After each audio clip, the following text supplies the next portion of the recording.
একুশে জুলাই মঞ্চ থেকে সরাসরি সিপিএমকে তীব্র কটাক্ষ মমতা বন্দ্যোপাধ্যায়, নরকঙ্কাল হয়ে গেছে বলে কটাক্ষ করছে, কি বলবেন? গোটা পশ্চিমবাংলার সাধারণ মানুষ জানেন যে গোটা পশ্চিমবাংলাটাকে কার্যত কঙ্কালসার চেহারা করা দেওয়া হয়েছে, গায়ে মাংস কিছু নেই।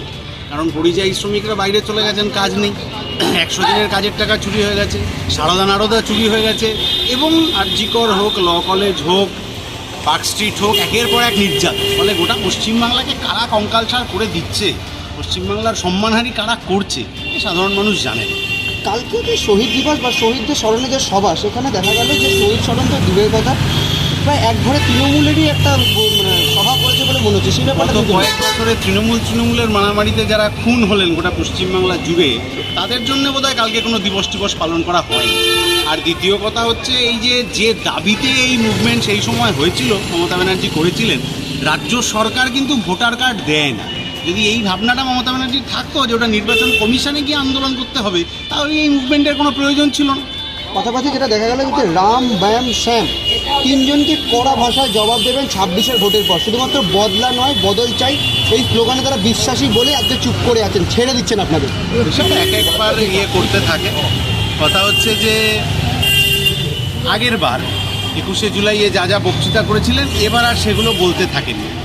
একবার এক রকম কথা বলেন কেন? কারণ গোটা দলটা এই নির্যাতন হোক, চুরি হোক, চুরি হোক, অন্তর্দ্বন্দ্ব হোক, তাতে এত ঝিমিয়ে পড়েছে, এত বিপর্যস্ত হয়ে পড়েছে, ফলে সেই দলটাকে একটা ভোকাল টনিক দেওয়ার দরকার ছিল। সেই কিছু ভোকাল টনিক দেওয়ার চেষ্টা করেছেন, কিন্তু এই বিজেপির সহযোগিতায় দুর্নীতিগ্রস্তদের জেলের বাইরে থাকার বাইনারি যদি না থাকে ভবিষ্যতে, তাহলে দলটা কোথায় যাবে সেটা আমরা বলতে পারবো না।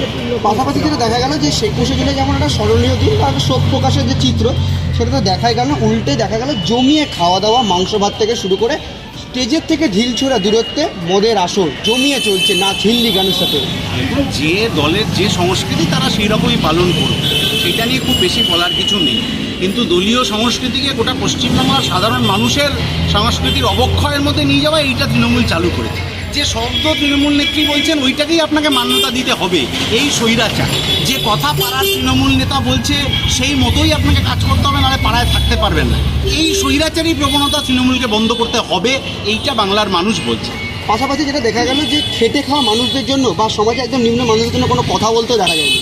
এই যে গত বছর 21শে জুলাইয়ে সবাই তিনি বলেছিলেন 10 লাখ চাকরি রেডি আছে, কিন্তু এবছর 21শে জুলাইয়ে ওই 10 লাখ চাকরির মধ্যে কটা হলো আর কটা হলো না, তার কোনো তালিকা উনি দেন।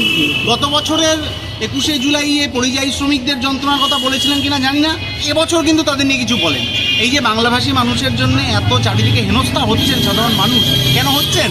তার একটা বড় কারণ যে পশ্চিমবাংলায় গত 13 বছরে এরকম কোনো শিল্প তৈরি হয়নি যেখানে ওই পরিযায়ী শ্রমিকরা নিজের এলাকায় এসে কাজ পেতে পারে। সরকার সেই ব্যবস্থা কেন করছে না?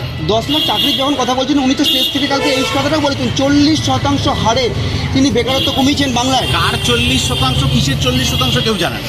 কাটমানি হলে না তাও বুঝতাম 75-25, বাকি কিসের 40%?